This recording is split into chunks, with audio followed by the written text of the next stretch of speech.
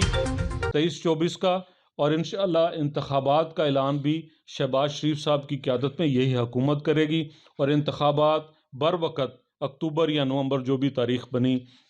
2023 میں، اس کے اندر انشاءاللہ تعالیٰ ہوں۔ بہت شکریہ۔